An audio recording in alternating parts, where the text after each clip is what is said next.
اپنے گھر میں کنٹرول کریں، اپنے گھر میں اسلام کا درس پڑھائیں، شریعت کا پاٹھ پڑھائیں، حدیث پاک جو ہے حدیث پاک کو پڑھیں اور سنائیں، واقعات بزرگان دین کو سنائیں گے تو اس سے جو ہے آپ کا گھر کا ماحول، آپ کا گھر کا جو بچہ ہوگا وہ بھی جو ہے آپ کے ماحول میں ڈھلتا ہوا نظر آئے گا۔ آپ نے سنا ہوگا کہ حضور سیدنا غوث اعظم رضی اللہ تعالی عنہ اپنے ماں کے پیٹ میں رہ کر 15-12 حافظ قرآن ہوئے، کیسے ہوئے؟ حضرت بابا فرید الدین گنج شکر علیہ رحمت الرضوان 14 پارے کے حافظ قرآن کیسے ہو گئے؟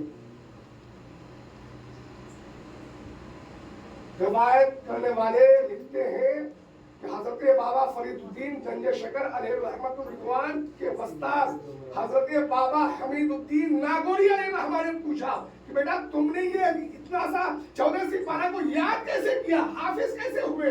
تو آپ نے فرمایا میری ماں کا روز کا معمول تھا، میری ماں کا روز کا یہ جو ہے بلا ناغا یہ معمول بنا ہوا تھا، یہ ماحول تھا میری ماں کا کہ جب تک 14 پارے قرآن کی تلاوت نہ کرتی گھر کا کوئی کسی کام میں ہاتھ نہ لگا۔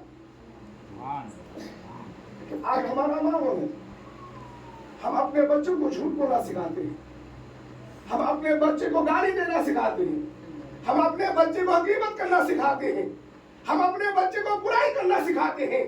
یاد کریں حضور غوث اعظم کی زندگی کو، حضور غوث اعظم رضی اللہ تعالیٰ عنہ پڑھنے کے لیے گھر سے باہر نکلتے ہیں تو آپ کی ماں کہتی ہے بیٹا حالات چاہے جو بھی ہو جائے کسی حال میں جھوٹ نہ بولنا۔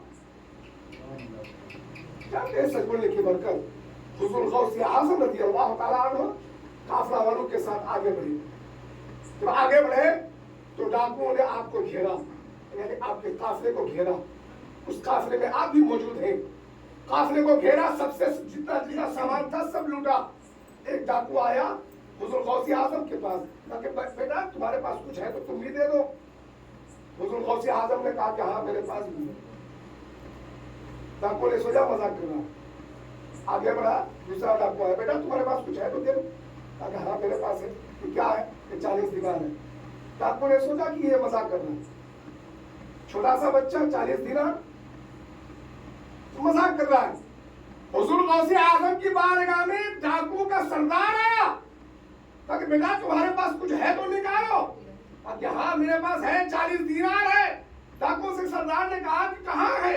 حضور غوث اعظم نے فرمایا کہ میرے بغل جبہ کے بغل میں سلا ہوا ہے۔ سبحان اللہ، میرے جبہ کے بغل میں سلا ہوا ہے۔ ہمارا آج کا ماحول کیا ہے؟ ہم اپنے آج کا ماحول ہمارا یہ ہے کہ ہم اپنے بیٹے کو بتا دیں، اپنے بچے کو بتا دیں بیٹا کسی بھی حال میں کوئی پریشانی اگر آ جائے، کوئی گھیر لے، کوئی کچھ پوچھ لے تو سچ مت بولنا، جھوٹ بول کے نکل جانا، سچ بولو گے گزارا نہیں ہوگا۔ ہم اپنے بچے کو درس دیتے ہیں، بتاؤ ہمارا بچہ چور ہوگا، ڈکیت ہوگا کہ نہیں؟ حضور غوث اعظم فرماتے ہیں میری امی نے میرے جبہ کے بغل میں 40 دینار سل دیے ہیں۔ ڈاکو کے سردار نے کہا کہ پھر نکالو۔ جب نکالا تو حقیقت میں 40 دینار۔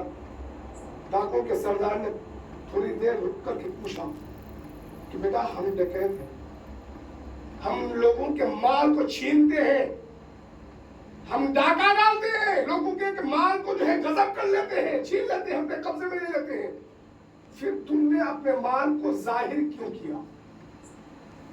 ہم سے بچایا کیوں نہیں؟ ہم سے کیوں نہیں جھوٹ بولا؟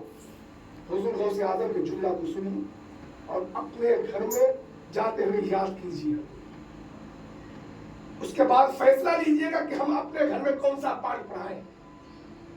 حضور غوث اعظم نے فرمایا جب میں پڑھنے کے لیے گھر سے باہر نکلا تو میری ماں نے نصیحت کی تھی کہ بیٹا حالات چاہے جو بھی ہو جائے ہر حال میں سچ بولنا۔ حضور غوث اعظم کے سامنے ڈاکو نے جب یہ جملہ سنا تو ڈاکو نے کہا کہ تم نے اپنی ماں کی بات کا اتنا یقین رکھا، اتنا اعتبار کیا کہ ہم میرے سامنے بھی جھوٹ نہیں بولا، سچ بولا۔ جس خدا نے ہمیں پیدا کیا، جس خدا سے ہم نے عہد و پیمان